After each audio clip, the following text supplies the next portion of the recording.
Hello artists and welcome to my studio. Today we're going to learn a few shading techniques. Hatching, cross-hatching, scumbling, stippling, and smudging. In past lessons we've learned about line, shape, and form, and now we can see how shading can add to all of these. We've also learned how shading can be used to give us a lot of information about a painting or a drawing. It can tell us the type of light that's coming, light, being harsh or gentle light. It can tell us the time of day. It can emphasize the mood of a painting. It can even help give us information about the texture or weight of an object. So let's go ahead and jump in and try a few of these techniques together. Why don't you pause the video and make sure you have a pencil, an eraser, and something to draw on. All right, artists, let's get started. On my paper, I have drawn 5 simple circles. I took the ring off of the top of a jar and traced it. So you may want to pause the video, find something to trace some circles on your paper. Next, I've labeled each of my circles so that I'll know what example goes in what circle. Hatching, cross-hatching, stippling, smudging, and scumbling.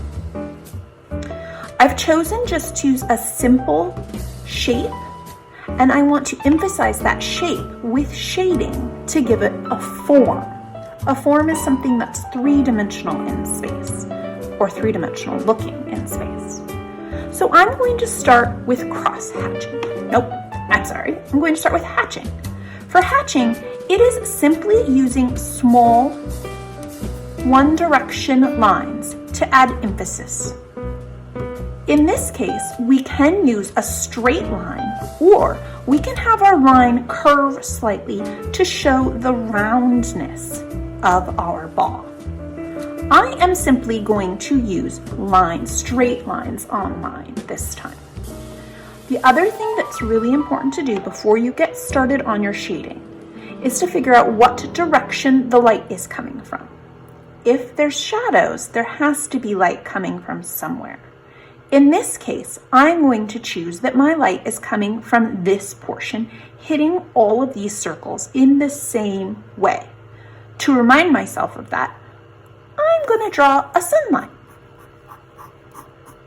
Nothing very professional, just something to keep me remembering. Now I'm going to start drawing. If the sun is hitting my ball this way, there would be shadows cast on this side. So I'm going to start by just laying in some basic lines.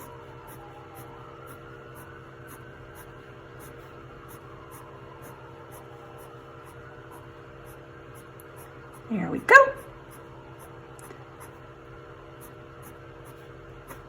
For the use of this tutorial, I will not do a completely thorough job, but at the end, I will show a picture of how this looks once you've really laid in a lot of layers of line.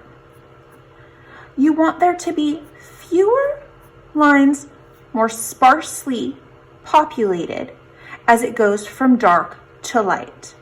The more lines, the closer together, the darker the shadow is. We might also add some lines on the ground underneath to show the direction the shadow goes from the ball. Next, we're going to talk about cross-hatching. Cross-hatching is using lines going both one way and the other, kind of like a pound sign. So we will do similarly to what we did here, but instead of just having our lines go one direction, we will also have our lines go the other way.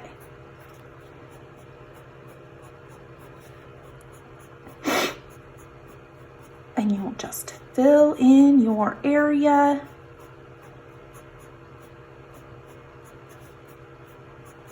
It does not have to be a pound sign. Cross-hatching is simply small lines interlaced together in a woven fashion. So however you choose to make your woven lines is up to you.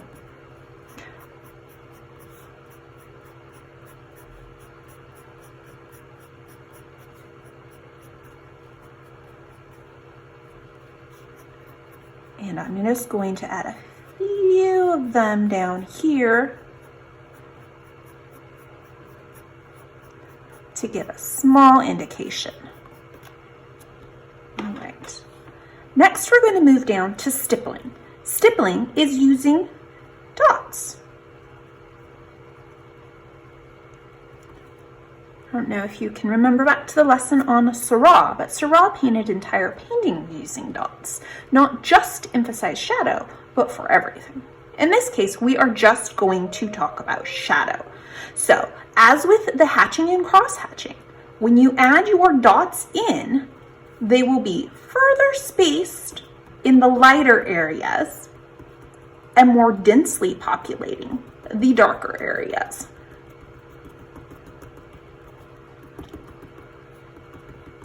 And you may choose how carefully or loosely you lay down your dots. I'm kind of going for a middle ground on this.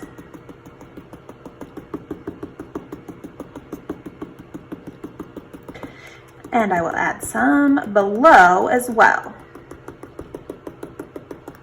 Now, as a reminder, I'm only laying in the first layer in each of these to get a thorough shading job done. You would need to work in this a little bit longer and a little more carefully. All right. For the next circle, we have smudging listed. Smudging is when you're using a gentle shading technique. It can really emphasize metal or glass objects, things that are smooth. So in all of these, we've been using the point of our pencil. But for a lot of shading, you're going to want to use the side of your pencil. If you are shading something like an arm, it may not be metal or glass, but the shading still is not often harsh delineation between light and dark. It can be very gradual. So you're going to use the side of your pencil for this smudging one. And you're just going to gently lay in a layer. Can you see that on the video? Note how I am not just going straight, shading just half of this object. It's curving around on each of these. It helps show that this is a ball, not just a circle.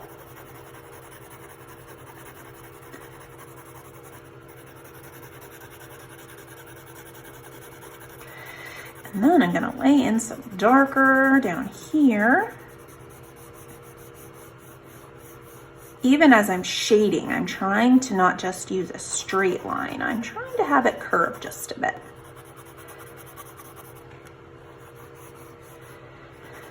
And I'm going to do a little down here.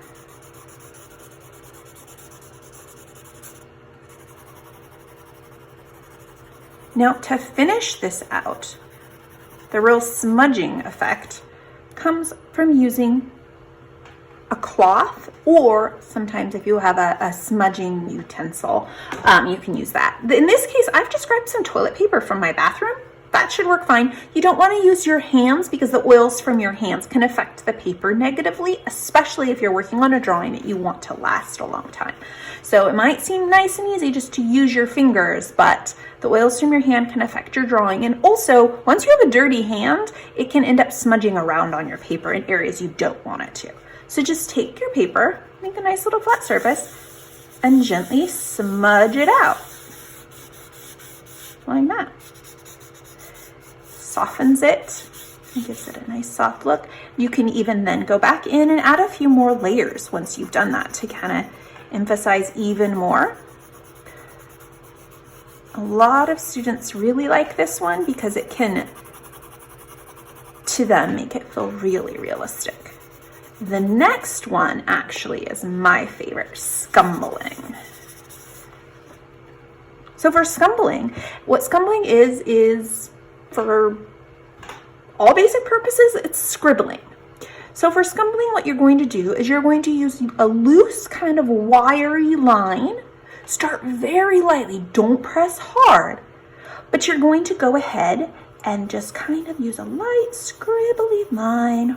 Follow your object. Remember, we're not doing a harsh line across because we're emphasizing that it is round.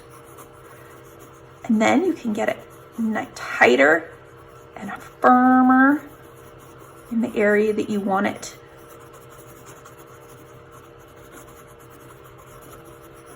I like this one a lot. I like scribbling.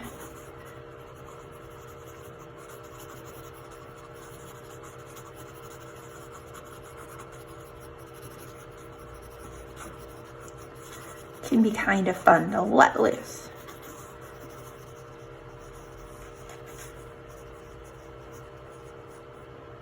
And there we have it, 6 different shading techniques. So go ahead and try out each of these and see what you think. How can you use them to enhance your art?